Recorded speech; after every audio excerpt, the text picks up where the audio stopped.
നമ്മുടെ കൂടെ ജീവിച്ച് നമുക്കൊരിക്കലും പിടിതരാത്ത ഒരു ജീവികളാണ് മരപ്പട്ടികൾ. നാട്ടിലെ ഏതെങ്കിലും വീട്ടിന്റെ തട്ടിമ്പുറത്തു നിന്നോ മച്ചുംപുറത്തു നിന്നോ ഒരു മരപ്പട്ടിയെ പിടികൂടിയാൽ ഇവർ എവിടെ നിന്ന് വന്ന് ഇവിടെ ചേക്കേറിയെന്ന് അത്ഭുതപ്പെടാറുണ്ട്. പക്ഷെ വാസ്തവത്തിൽ അവർ നമ്മുടെ കൂടെ തന്നെയാണ്. പക്ഷെ ഒരിക്കലും പിടിതരുന്നില്ല എന്ന് മാത്രം. തട്ടിൻപുറത്ത് അല്ലെങ്കിൽ ടെറസിന് മുകളിൽ ഒച്ചയും ബഹളവും ഉണ്ടാകുമ്പോൾ നമ്മളത് വവ്വാലാണോ എലിയാണോ എന്നൊക്കെ കരുതി അവോയ്ഡ് ചെയ്യുന്നു എന്നേ ഉള്ളൂ. അവർ നമ്മുടെ കൂടെ എപ്പോഴും ഉണ്ട്. മനുഷ്യവാസ കേന്ദ്രങ്ങളിൽ വളരെ സുരക്ഷിത താവളമൊരുക്കി അവരുടെ ജനറേഷൻ അങ്ങനെ ജീവിക്കുകയാണ്. മരപ്പട്ടികളുടെ യഥാർത്ഥ വാസം അഥവാ ഒറിജിനൽ ക്ലാസ് റൂം കാടുകൾ തന്നെയാണ്. പക്ഷേ അവരെപ്പോഴോ ട്യൂഷൻ സെന്ററിൽ വന്നതുപോലെ നാട്ടിലേക്ക് വരികയും ഇവിടെ അതീവ സുരക്ഷയിൽ ജീവിക്കാം എന്ന് മനസ്സിലാക്കുകയും ചെയ്തതോടെ വാസം നാട്ടിൽ തന്നെയായി. പണ്ട് ഏതോ കാലഘട്ടത്തിൽ കാടിനോട് ചേർന്ന് താമസിക്കുന്ന മനുഷ്യവാസ കേന്ദ്രങ്ങളിൽ ഇവരുടെ ഭക്ഷ്യവസ്തുവായ ചക്കയും മാങ്ങയും സപ്പോട്ടയും പേരക്കയും ഒക്കെ കണ്ട് മനുഷ്യവാസ കേന്ദ്രങ്ങളിലേക്ക് കുടിയേറിയതാകാം. അതിൽ പിന്നെ മനുഷ്യവാസ കേന്ദ്രങ്ങളാണ് ജീവിക്കാൻ സുരക്ഷിതത്വം എന്ന് മനസ്സിലാക്കിയതിൽ പിന്നെ നാട്ടിലും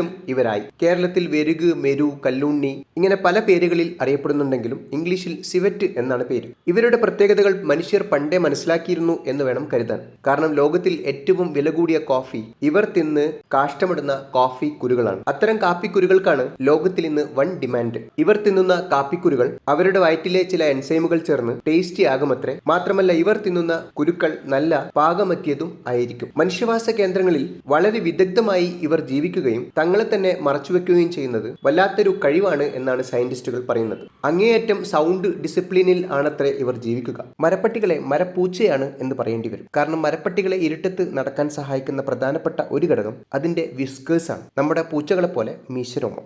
ഈ മീശരോമമാണ് കുരാക്കൂരിരുട്ടിൽ വഴികളും മറ്റ് തടസ്സങ്ങളും എയറിലൂടെ വിവേചിച്ചറിയാൻ സഹായിക്കുന്ന പ്രധാനപ്പെട്ട ഘടകം. അതുകൂടാതെ സ്മെല്ലും ഈ ജീവി ഉപയോഗിക്കുന്നുണ്ട്. മതിലിനും മരത്തിനും ബിൽഡിങ്ങിനും മനുഷ്യനുമൊക്കെ ഓരോരോ സ്മെല്ലാണല്ലോ. ഈ സ്മെല്ല് വഴി നമ്മൾ സ്ട്രീറ്റ് നെയിം ഓർമ്മിച്ച് വെക്കുന്നത് പോലെ അല്ലെങ്കിൽ അങ്ങാടിയിലെ ഇടവഴികളെ നമ്മൾ പേരിട്ട് വിളിച്ച് ഓർമ്മിച്ച് വെക്കുന്നത് പോലെ സിവറ്റുകൾ സ്മെല്ല് കൊണ്ട് ഓർമ്മിച്ച് വെക്കുമത്രേ. റൂട്ട് എപ്പോഴും റിപ്പീറ്റബിൾ ആയിരിക്കും. അത് സേഫ് അല്ല എന്ന് കണ്ടാൽ മാത്രമേ മാറ്റുകയുള്ളൂ. സ്പീഡാണല്ലോ നമുക്ക് മിസ്റ്റേക്ക് ക്രിയേറ്റ് ചെയ്യുന്ന പ്രധാനപ്പെട്ട ഘടകം. മനുഷ്യന്റെ കാര്യത്തിലും അതെ. പല കാര്യങ്ങളും സ്പീഡോടെ പ്രവർത്തിക്കുമ്പോഴാണല്ലോ നമുക്ക് തെറ്റുപറ്റുന്നത്. സിവറ്റിന്റെ കാര്യത്തിലേക്ക് വന്നാൽ വളരെ പതുക്കെയാണ് നടക്കുന്നതും മറ്റു കാര്യങ്ങൾ ചെയ്യുന്നതും തിരിച്ച് അവരുടെ താവളത്തിലേക്ക് പോകുന്നതും. ഇത്തരം ഫീച്ചേഴ്സ് കൊണ്ട് ഈ ജീവിക്ക് ഇരുട്ടത്ത് വലിയ പ്രശ്നമില്ലാതെ നടക്കാനും തീറ്റ തേടാനും കഴിയും. മരപ്പട്ടികൾ തന്റെ കുഞ്ഞുങ്ങളെയും ഈ സൗണ്ട് ഡിസിപ്ലിൻ പഠിപ്പിക്കുന്നുണ്ട്. സൗണ്ട് പുറത്തു കേട്ടാൽ തങ്ങൾക്ക് ജീവിക്കാൻ കഴിയില്ല എന്ന ഒരു പാഠമായിരിക്കണം കുഞ്ഞുങ്ങളെയും ഇവർ പഠിപ്പിക്കുന്നത്. സിവറ്റുകളുടെ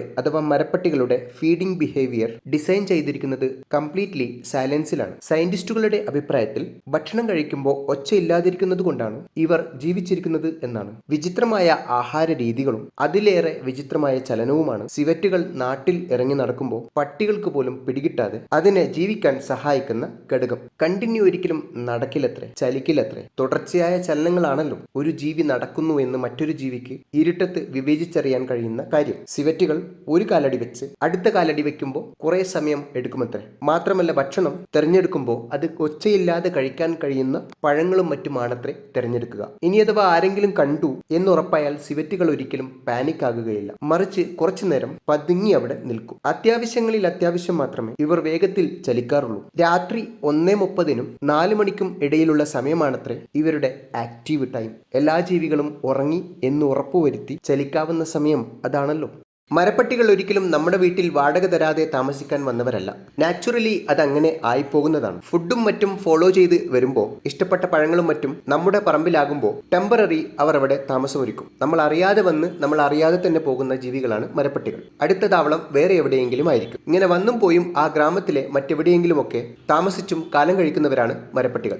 ആഗമത്വത്തിൽ നോക്കുമ്പോൾ ആ ഗ്രാമത്തിൽ ഗ്രാമവാസികളുടെ കൂടെ പലയിടങ്ങളിലായി അവർ വസിക്കും. തീരെ ഫുഡൊന്നുമില്ലെങ്കിൽ അവർ കാട്ടിലേക്ക് കയറിപ്പോകുകയും ചെയ്യും. മരപ്പട്ടികൾ കാട്ടിലായാലും ഇതേ ജീവിതമാണ് പിന്തുടരുന്നത്. സയന്റിസ്റ്റുകൾ പറയുന്നത് ഈ പതുങ്ങിയുള്ള ജീവിതം കൊണ്ട് ഒളിച്ചിരിക്കാൻ ഒരു വേർട്ടിക്കൽ സ്പേസ് വേണമത്രേ. അതുകൊണ്ടായിരിക്കാം ടെറസിന് മുകളിലെ ആ എയർ ഹോളിലൂടെ അല്ലെങ്കിൽ തട്ടിന് പുറത്ത് അല്ലെങ്കിൽ ഉയരമുള്ള കെട്ടിടത്തിന്റെ വേർട്ടിക്കൽ സ്പേസിൽ ഇവർ താവളം ഒരുക്കുന്നത്. ജീവനോടെ ഇരിക്കുമ്പോൾ ഒരിക്കലും നമുക്ക് പിടിതരാത്ത അതിവിദഗ്ധമായി ഒളിച്ചു തന്നെ ജീവിതം കഴിക്കുന്ന ജീവികളാണ് മരപ്പട്ടികൾ. പലപ്പോഴും നമ്മൾ മുകളിലുണ്ട് എന്ന് തിരിച്ചറിഞ്ഞാൽ പേടിച്ചിട്ടാണ് ഒഴിവാക്കുന്നത്. കാടൻ സ്വഭാവം ഉള്ളിലുള്ള കൊണ്ട് നമുക്കവരെ പേടിയാണ്. പക്ഷെ ഒരിക്കലും മരപ്പട്ടികൾ അത്ര വലിയ ആക്രമകാരികളല്ല. പ്രതിരോധം എന്ന നിലയിൽ ചിലപ്പോൾ ആക്രമിച്ചേക്കാം എന്ന് മാത്രം. സിവറ്റുകളെ കുറിച്ചുള്ള വീഡിയോ ഇഷ്ടപ്പെട്ടു എന്ന് വിചാരിക്കുന്നു. അടുത്ത വീഡിയോയിൽ കാണുന്നതായിരിക്കും. നമസ്കാരം.